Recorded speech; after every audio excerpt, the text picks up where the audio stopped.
ہم 7 بھائی تھے اور ہماری اکلوتی بہن تھی نبیلہ۔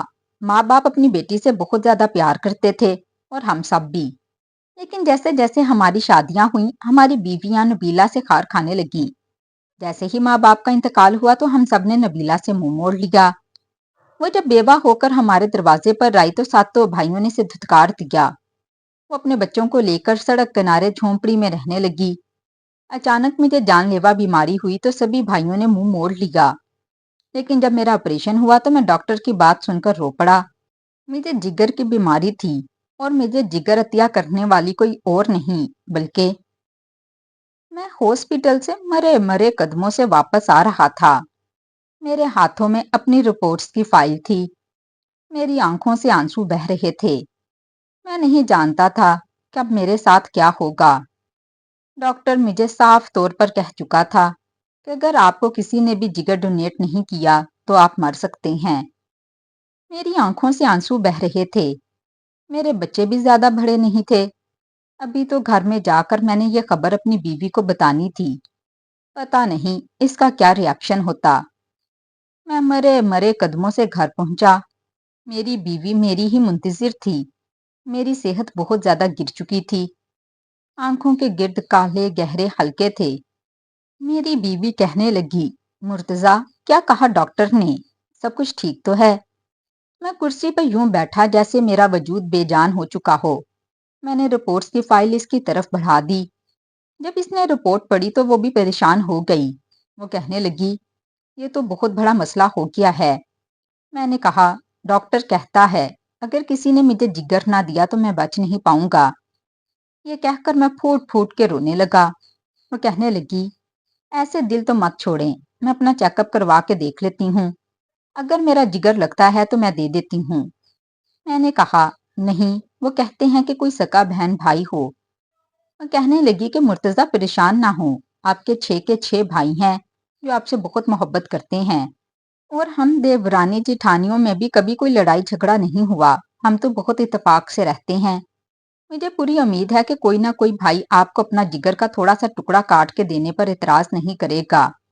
میں نے کہا کہ ہاں ٹھیک کہہ رہی ہو تم، اب تو انہی کا آسرا ہے۔ میں سوچ چکا تھا کہ کھانے کے بعد سب بھائیوں کو اکٹھا کروں گا اور ان سے بات کروں گا۔ یقیناً کوئی نہ کوئی بھائی میری مدد کر دے گا۔ میں نے کھانا کھانے کے بعد سب بھائیوں سے کہا کہ مجھے ان سے کوئی ضروری بات کرنی ہے۔ سبھی ڈرائنگ روم میں بیٹھ گئے۔ کہنے لگے، بولے بھائی کیا کہنا ہے؟ پیسوں کی ضرورت ہے تو فکر مت کریں، جمال نے مجھ سے کہا۔ میں نے کہا، نہیں نہیں، پیسوں کی ضرورت نہیں ہے، پیسے تو میرے پاس ہیں۔ میں آج ڈاکٹر کے پاس گیا تھا۔ کمال کہنے لگا، اچھا کیا کہا ڈاکٹر نے؟ میں نے کہا، ڈاکٹر نے کہا ہے اگر میرا کوئی سگا بہن بھائی مجھے اپنے جگر میں سے چھوٹا سا پیس کاٹ کر دے تو میری جان بچ سکتی ہے، اور یہی اس کا آخری علاج ہے۔ اس کے علاوہ کوئی حل نہیں ہے۔ اس وقت مجھے تم سب کی اشد ضرورت ہے۔ دیکھو میں سب سے بڑا ہوں اور میں نے تم لوگوں کو ہمیشہ ہر معاملے میں سپورٹ کیا ہے، لیکن آج مجھے تم لوگوں کی ضرورت ہے۔ تو کون سا بھائی ہے جو مجھے اپنے جگر کا ٹکڑا کاٹ کے دے گا؟ میں بڑی بے بسی سے یہ بول رہا تھا۔ سب کی نظریں جھکی تھیں۔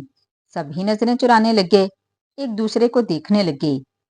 مجھے تو لگ رہا تھا کہ میرے سارے بھائی کہیں گے کہ لو یہ بھی کوئی کہنے کی بات ہے، ہم سبھی آپ کو جگر کا ٹکڑا دینے کے لیے تیار ہیں، جس کا میچ کر جائے گا اس سے لے لیں۔ لیکن میں حیران تھا کہ کوئی کچھ نہیں بولا، سب چپ چاپ بیٹھے رہے۔ پھر جمال کہنے لگا، وہ صبح صبح مجھے بینک پہنچنا ہے، بہت ضروری کام ہے، دوسرے شہر پیسے بھجوانے ہیں، میں سونے جا رہا ہوں۔ جمال اٹھ کے چلا گیا۔ کمال کہنے لگا، ایک تو میرا بیٹا رات بھر سونے نہیں دیتا، پوری رات اس نے مجھے تنگ کیا ہے، میں صبح سے اٹھا ہوں، اف میرے سر میں درد ہے، عفت ذرا چائے بنا کے میرے کمرے میں لے آؤ۔ اس نے بھی دامن چرایا اور اپنے کمرے میں چلا گیا۔ اسی طرح ایک ایک بھائی بہانہ بناتے ہوئے وہاں سے اٹھ کے جا چکا تھا۔ بس میں اکیلا بیٹھا تھا یا میری بیوی بیٹھی تھی۔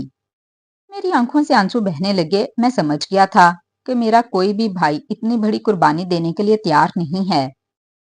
میری بیوی نائلہ مجھ سے کہنے لگی، دیکھ لیا آپ نے اپنے بھائیوں کو، کیسے انہوں نے طوطے کی طرح نظریں بدل لی ہیں۔ ارے آپ نے کس کا خیال نہیں کیا؟ جانتے ہیں کہ جمال کو پیسوں کی اشد ضرورت ہے۔ ابھی 6 مہینے پہلے کی بات ہے اور آپ نے اسے پورا 10 لاکھ دیا تھا۔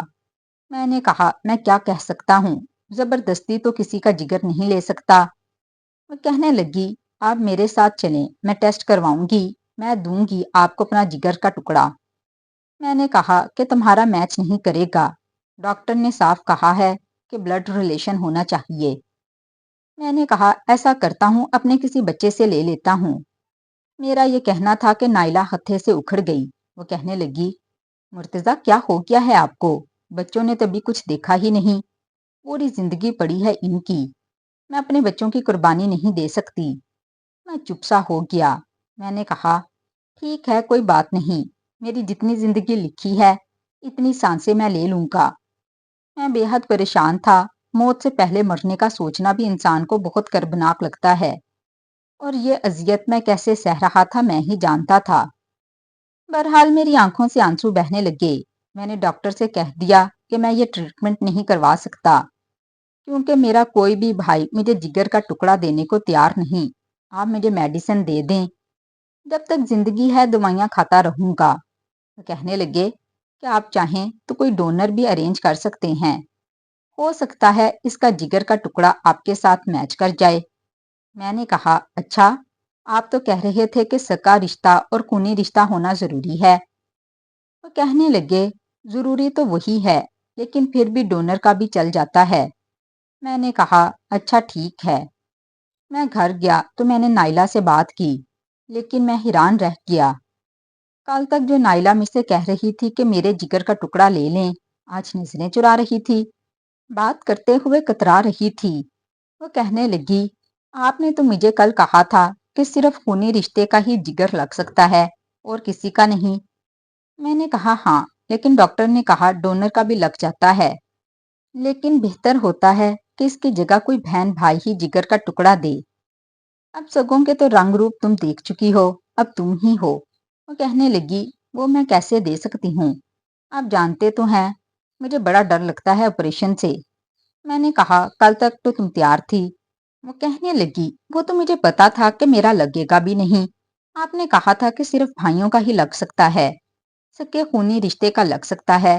مجھے نائلہ کی بات سن کر افسوس ہوا، کیا یہ تھی میری وہ بیوی جس کی فرمائشیں میں نے آج تک رد نہیں کی تھیں؟ وہ کہتی تھی دن تو میں کہتا تھا دن، وہ کہتی تھی رات تو میں کہتا تھا رات۔ میں ہر طرف سے مایوس ہو گیا، اس لیے دوائیاں کھانے لگا، لیکن میری حالت دن بدن گرتی جا رہی تھی۔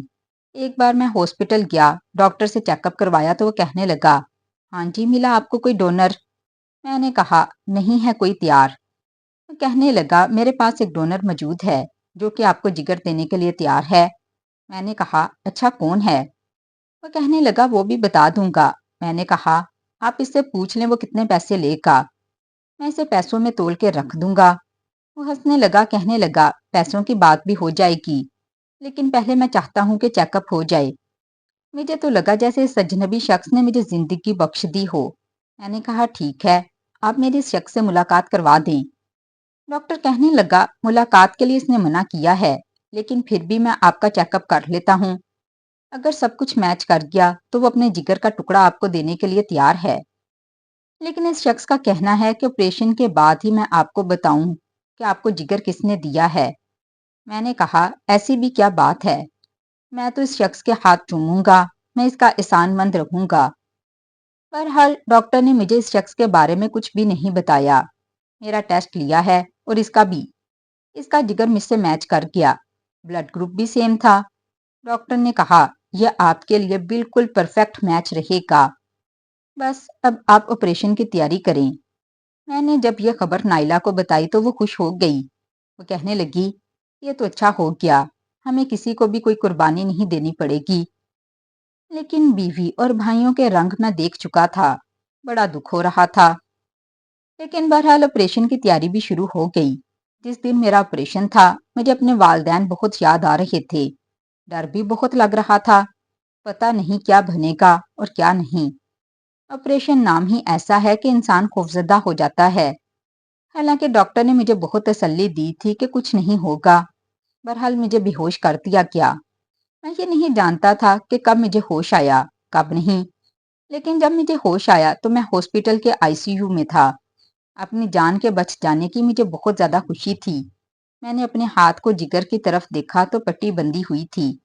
میں نے سکون کا سانس لیا کہ میرا آپریشن ہو چکا تھا۔ اب مجھے اس شخص کو دیکھنا تھا جس نے اپنے جگر کا ٹکڑا کاٹ کر مجھے دیا تھا۔ میں اس کا شکریہ ادا کرنا چاہتا تھا، منہ مانگی قیمت دینا چاہتا تھا، کیونکہ میرے پاس پیسوں کی کوئی کمی نہیں تھی۔ بہرحال مجھے روم میں شفٹ کر دیا گیا۔ نائلہ اور میرے سب بھائی مجھ سے ملنے آئے، لیکن میں انہیں دیکھ کر اتنا خوش نہیں تھا کیونکہ ان کے اصلی روپ کو میں دیکھ چکا تھا۔ سب کہنے لگے کہ شکر ہے کہ سب کچھ خیر خیریت سے ہو گیا۔ میں نے کہا وہ کہاں ہے؟ نائلہ کہنے لگی کون؟ سب تو یہاں موجود ہیں، آپ کے 6 بھائی بھابیاں اور بچے سب تو ہیں۔ میں نے کہا وہ میرا مسیحا جس نے اپنے جگر کا ٹکڑا کاٹ کر مجھے دے دیا، مجھے اسے دیکھنا ہے، مجھے اس سے ملنا ہے۔ یہ سن کر سبھی ایک دوسرے کو دیکھنے لگے، کہنے لگے یہاں تو کوئی نہیں آیا۔ میں نے کہا ظاہر ہے وہ بھی کسی کمرے میں ایڈمٹ ہوگا، اس کا بھی تو آپریشن ہوا ہوگا۔ بہرحال اسی وقت ڈاکٹر چیک اپ کے لیے آئے۔ میں نے ڈاکٹر سے پوچھا کہ میرا مسیحا کدھر ہے؟ ڈاکٹر مسکرانے لگا، کہنے لگا کہ میں آپ کو پہلے بھی کہہ چکا ہوں کہ اس نے بتانے سے منع کیا ہے۔ میں نے کہا لیکن اب تو آپریشن ہو گیا ہے۔ وہ کہنے لگا پھر بھی اس نے منع کیا ہے۔ میں نے کہا لیکن میری آنکھیں سے دیکھنے کے لیے ترس رہی ہیں، تڑپ رہی ہیں۔ میں تو اس کے ہاتھ چومنا چاہتا ہوں، اس کا شکریہ ادا کرنا چاہتا ہوں۔ اس نے مجھ پر بہت بڑا احسان کیا ہے۔ میرے سکے رشتوں نے مجھ پر ایسا احسان نہیں کیا۔ میری آنکھوں سے آنسو بہنے لگے۔ میری بیوی بھائی سب لوگ نظریں چرا رہے تھے۔ میں نے کہا کہ میں اس سے ملنا چاہتا ہوں۔ یہ کہتے ہوئے میں نے اٹھ کر بیٹھنے کی کوشش کی لیکن ڈاکٹر نے مجھے لٹا دیا۔ وہ کہنے لگے کہ ابھی لیٹ جاؤ، میں اس سے بات کروں گا، اسے سمجھاؤں گا کہ تمہیں اس سے ملنا ہے، لیکن ابھی تم آرام کرو۔ 3 دن میں میری چھٹی ہو چکی تھی۔ میں نے کہا میں تب تک نہیں جاؤں گا جب تک اسے دیکھ نہ لوں، لیکن ڈاکٹر کہنے لگا کہ وہ جا چکا ہے۔ میں پریشان ہو گیا۔ میں نے ڈاکٹر سے پوچھا کیا آپ نے اس سے پوچھا تھا کہ اسے کتنے پیسے چاہیے؟ ڈاکٹر کہنے لگا نہیں، اس نے پیسے نہیں مانگے۔ میں نے کہا ایسے کیسے ہو سکتا ہے؟ وہ اجنبی مجھے بنا غرض کے اپنے جگر کا ٹکڑا کاٹ کر دے دے۔ میرے لیے یہ بات بہت حیران کن تھی۔ میرے لیے کیا، نائلہ بھی حیران تھی اور باقی سب بھی کہ ایک اجنبی شخص بنا کسی مقصد کے، بنا پیسے لیے اپنے وجود کا ایک اہم حصہ کاٹ کے مجھے کیسے دے سکتا ہے۔ میں تو اس شخص کا احسان مند تھا، اسی لیے اسے دیکھنے کے لیے میرا دل مچل رہا تھا۔ بہرحال میں سوچ چکا تھا کہ جیسے ہی ڈاکٹر کے پاس دوبارہ چیک اپ کے لیے آؤں گا تو اس شخص کا پتہ ڈاکٹر سے لے کر ہی جاؤں گا۔ مجھے اسے دیکھنا تھا، اس سے بات کرنی تھی، اس کا شکریہ ادا کرنا تھا اور اس کی پیسوں سے مدد بھی کرنی تھی۔ میں گھر واپس آ گیا۔ نائلہ میرا خیال رکھنے لگی۔ 1 ہفتے بعد میں پھر ڈاکٹر کے پاس گیا، اپنے قدموں سے چل کر گیا کیونکہ میں کافی بہتر ہو چکا تھا۔ میں نے ڈاکٹر کے کلینک میں جا کر ڈاکٹر سے کہا کہ آپ مجھے اس شخص کا پتہ بتا دیں، میں اس سے ملنا چاہتا ہوں۔ وہ کہنے لگا کہ دیکھیں مجھے اس نے منع کیا ہے، کہتی ہے کہ کبھی بھی مرتضیٰ سے مت کہیے گا کہ میں نے اسے اپنے جگر کا ٹکڑا دیا ہے۔ میں نے کہا کہتی ہے، کیا مطلب وہ کوئی خاتون ہے؟ ڈاکٹر کہنے لگا ہاں وہ ایک خاتون ہے۔ میں حیران تھا کہ ایسی کون سی خاتون ہے جس نے مجھے بتانے کے لیے اتنا بڑا قدم اٹھایا۔ میں نے کہا آپ پلیز مجھے اس کا پتہ بتا دیں ڈاکٹر صاحب۔ وہ کہنے لگا کہ نہیں، منع کیا ہے، قسم دی ہے اور ہم اس طرح سے پتہ نہیں بتاتے، میں آپ سے معافی چاہتا ہوں، لیکن جو کوئی بھی ہے آپ کو بڑے اچھے طریقے سے جانتی ہے۔ یہ بھی بات میرے لیے حیران کن تھی، مطلب اس نے خدا واسطے مجھ پر احسان نہیں کیا بلکہ وہ مجھے جانتی تھی۔ ایسی کون سی خاتون تھی جو مجھے جانتی تھی اور جو مجھے اس حد تک جانتی تھی کہ اس نے مجھے اپنے وجود کا ٹکڑا کاٹ کر دے دیا۔ میں مایوس ہو کر واپس آ چکا تھا، لیکن میرا ذہن اب اسی اجنبی خاتون کے بارے میں الجھنے لگا۔ میں نے تو جوانی میں کبھی کسی سے عشق محبت بھی نہیں کی تھی کہ کسی خاتون نے محبت میں ہی مجھ پر اپنا جگر وار دیا ہو۔ ایسا تو کوئی بھی نہیں تھا۔ میری بچپن سے منگنی ہوئی تھی اور شادی اسی کے ساتھ ہوئی۔ ہاں جب شادی ہوئی تھی تو نائلہ کہتی تھی کہ وہ مجھ سے بہت محبت کرتی ہے، لیکن اس کی محبت بھی میں دیکھ چکا تھا۔ مجھ پر مشکل وقت آیا تو اس نے بھی ہاتھ کھڑے کر دیے تھے۔ یہ کون تھی جو میری محبت میں اپنا وجود کاٹنے پر بھی آمادہ ہو گئی؟ میں زیادہ پڑھا لکھا بھی نہیں تھا، بس 12 جماعتیں ہی پڑھی تھیں، اور اسکول بھی لڑکوں کا تھا۔ کالج کی اور یونیورسٹی کی تو میں نے شکل تک نہیں دیکھی تھی۔ جو میں یہ سوچ رہا تھا کہ شاید یونیورسٹی کی کوئی لڑکی مجھ سے خاموش محبت کرتی تھی۔ میرے ذہن میں کوئی لڑکی یا کوئی ایسی خاتون نہیں تھی جو مجھے لگتا ہو کہ مجھے جگر دے سکتی ہو۔ ایک بار میں چیک اپ کے لیے ڈاکٹر کے پاس گیا تو ڈاکٹر کے کلینک پر پہلے سے ہی ایک خاتون بیٹھی ہوئی تھی۔ اس نے پرانی سی مردانہ براؤن کلر کی شال لپیٹے ہوئی تھی، چہرہ چھپائے ہوئے۔ اس کا ایک ہاتھ اپنی کمر سے کچھ اوپر کی جانب تھا۔ ڈاکٹر سے بات کر رہی تھی۔ وہ کہنے لگی، ڈاکٹر صاحب بڑا درد رہتا ہے، حالانکہ 1 مہینہ گزر گیا ہے۔ ڈاکٹر صاحب کہنے لگے کہ آپ نے دوائیاں 2 وقت پر کھائی ہیں۔ میں نے آپ سے کہا تھا کہ پھل کھائیے گا، خوراک پہ توجہ دیجیے گا۔ وہ کہنے لگی، یہاں بچوں کا ہی پورا نہیں ہوتا، میں نے کیا کھانا ہے؟ دوائیاں بھی 1 ہفتہ ہی چلی تھی، پھر ختم ہو گئیں۔ ڈاکٹر نے گہری سانس لی۔ ڈاکٹر کا دروازہ ذرا سا کھلا ہوا تھا۔ ڈاکٹر اور وہ خاتون میری آمد سے بے خبر تھے۔ ڈاکٹر نے کہا، میں آپ کو اپنی طرف سے 8 دن کی دوائیاں اور دے دیتا ہوں، لیکن میں نے آپ سے پہلے بھی کہا تھا کہ وہ شخص بہت امیر ہے، آپ کی مالی مدد بھی کر دے گا، لیکن آپ نے منع کر دیا۔ آخر آپ نے کیوں منع کیا؟ وہ کہنے لگی، رشتہ ہی کچھ ایسا ہے، میں ان سے کچھ مانگ نہیں سکتی، بڑے احسان ہیں ان لوگوں کے مجھ پر۔ میں نے تو ان احسانوں کو اتارنے کی ذرا سی کوشش کی ہے، مزید ان کے احسان کا بوجھ نہیں اٹھا سکتی۔ پھر کہنے لگی، مرتضیٰ ٹھیک تو ہے نا ڈاکٹر صاحب؟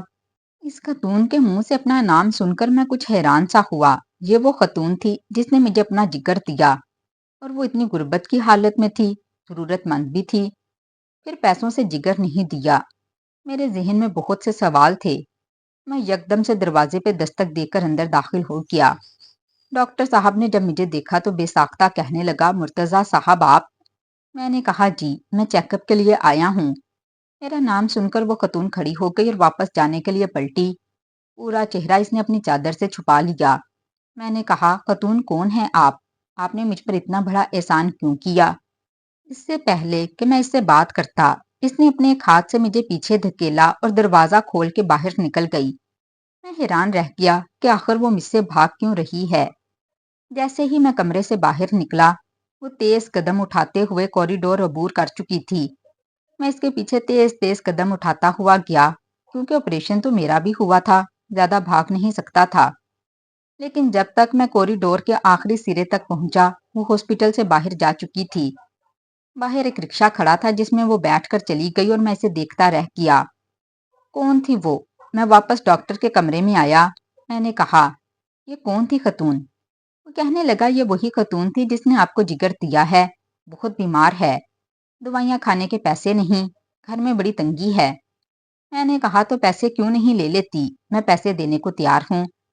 وہ کہنے لگا، اگر آپ نے ہماری باتیں سنی ہوں تو میں نے بھی یہی کہا تھا، لیکن وہ کہتی ہے آپ کے بڑے احسانات ہیں اس پر۔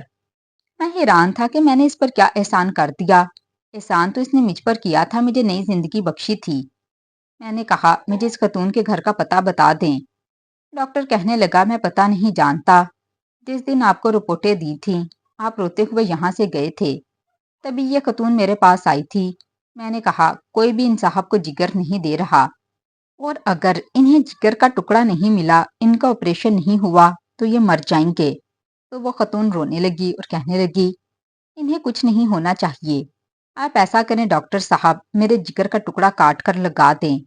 ڈاکٹر کہنے لگا، میں نے کہا تھا یہ پتہ نہیں آپ کا میچ کرے نہ کرے، تو وہ کہنے لگی، میچ کر جائے گا، میرا اور ان کا بلڈ گروپ بھی سیم ہے۔ وہ کہنے لگا، یہ جو کوئی بھی ہے آپ کو اچھی طرح سے جانتی ہے۔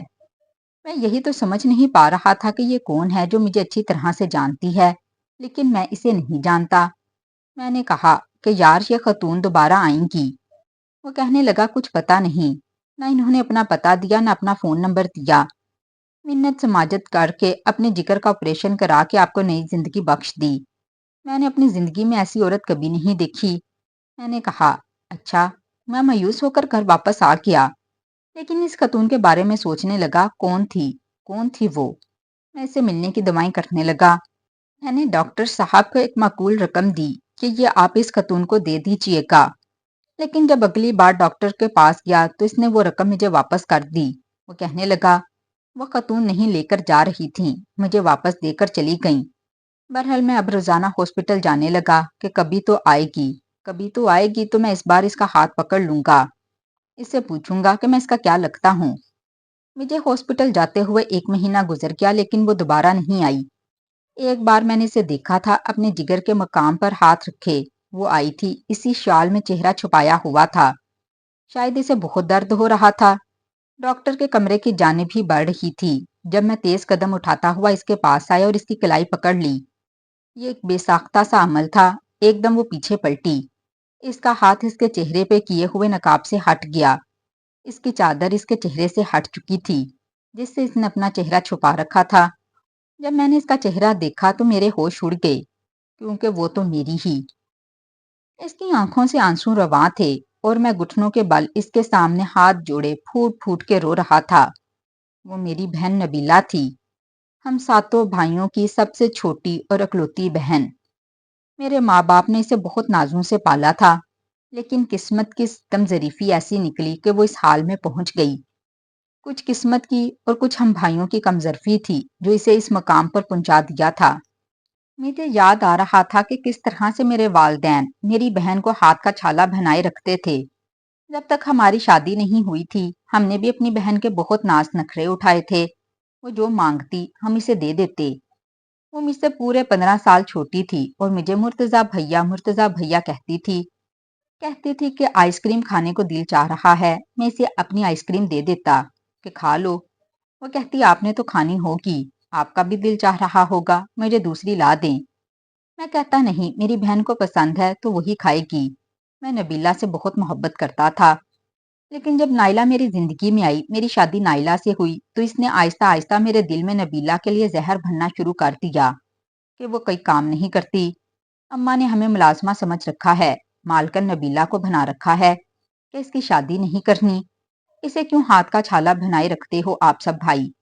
یہی زہر نائلہ نے باقی اپنی دیورانیوں کے بھی دلوں میں ڈالا، سب کی سب نبیلہ سے خار کھاتی تھیں۔ میری والدہ نے اس کا رشتہ خاندان کے اچھے اور امیر خوبصورت نوجوان سے کیا۔ میری بہن رخصت ہو کر اپنے گھر چلی گئی، لیکن تب تک میں نائلہ کی باتیں سن سن کر اپنی بہن سے بدظن ہو گیا تھا۔ میں تو ایک بار بھی اس کے سسرال نہیں گیا تھا، کبھی اس کے گھر عید لے کر نہیں گیا۔ وہ کبھی آتی بھی تو میں اپنا رخ بدل لیتا، جہاں وہ بیٹھتی وہاں سے اٹھ کر چلا جاتا۔ وہ بار بار کہتی کہ مرتضی بھیا آپ کو کیا ہو گیا ہے، لیکن میں اس سے سیدھے منہ تک بات نہیں کرتا، کیونکہ نائلہ کہتی تھی اس کا رویہ ہمارے ساتھ ایسا ہے کہ جیسے مالکن کا نوکر سے، اور میں نائلہ کو بہت چاہتا تھا۔ پھر نبیلہ سب سے چھوٹی تھی، اسے چاہیے تھا کہ بھابھیوں کی عزت کرتی۔ بہرحال وقت یوں ہی گزرنے لگا، لیکن ایک بار ہم پر قیامت اس وقت ٹوٹی جب ہمارے والدین عمرے پر گئے اور ان کا جہاز کریش ہو گیا۔ نبیلہ اس وقت بہت روئی تھی، بے تحاشا روئی تھی، اور ہم بھائیوں میں سے کسی نے بھی اسے اپنے ساتھ لگا کر تسلی نہیں دی، تسلی کے 2 بول نہیں بولے، نہ ہی کسی بھابھی نے اسے اپنے ساتھ لگایا۔ وہ بیچاری تدفین کے فوری بعد اپنے شوہر کے ساتھ واپس چلی گئی، اس کے 2 بچے تھے۔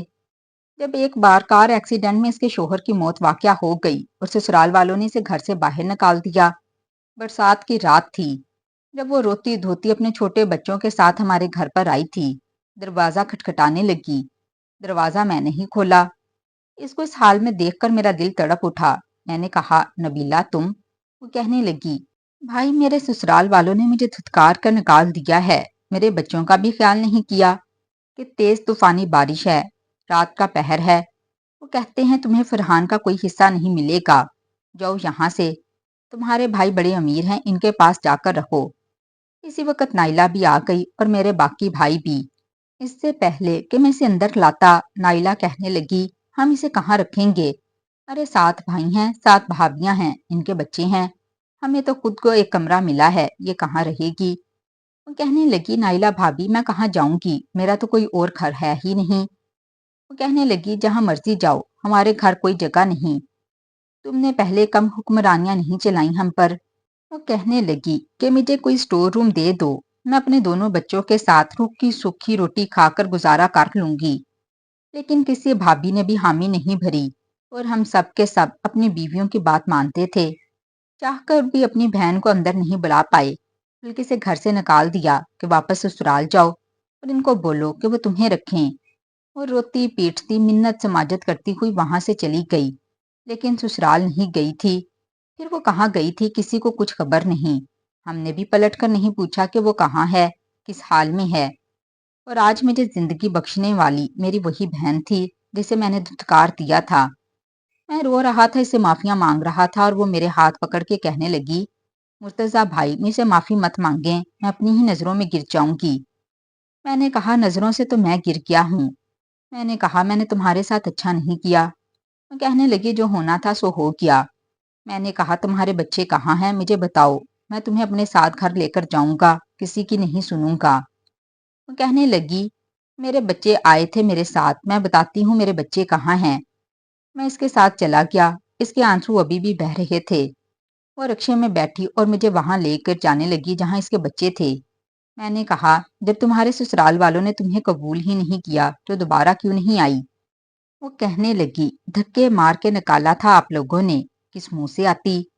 میں نے کہا میں تمہیں الگ گھر لے کر دوں گا، تمہاری کفالت کروں گا، لیکن وہ چپ تھی۔ اس نے کوئی جواب نہیں دیا۔ رکشا ایک قبرستان کے پاس جا کے کھڑا ہوا۔ میں نے کہا تمہارا گھر کہاں ہے؟ وہ کہنے لگی اندر ہے۔ میں حیران تھا، کیا وہ قبرستان میں رہتی تھی؟ میں اس کے ساتھ قبرستان میں گیا۔ کچھ ہی فاصلے پر اس کے شوہر کے ساتھ دو قبریں اور تھیں، جن کی تختیوں کے نام پڑھ کر میرا دل لرز کے رہ گیا۔ اس کے دونوں بچے مر چکے تھے، اب وہ پھوٹ پھوٹ کے رو رہی تھی۔ میں نے اسے اپنے ساتھ لگا لیا۔ وہ کہنے لگی ماں باپ کیا گئے، میں تو یتیم ہو گئی۔ میرا شوہر کیا گیا، میرے بچے یتیم ہو کے رہ گئے، بھوک کی وجہ سے مر گئے، کیونکہ کوئی بھی انہیں کھانا کھلانے کے لیے تیار نہیں تھا۔ پوری رات میں فٹ پاتھ پر بیٹھی رہی، میرے بچے بارش سے بھیگتے رہے، بھوکے پیاسے بلبلاتے رہے، روتے رہے، کسی نے مدد نہیں کی۔ جب سکے بھائیوں نے ہی دھکے مار کے نکال دیا تھا تو کوئی اور سہارا کیوں دیتا؟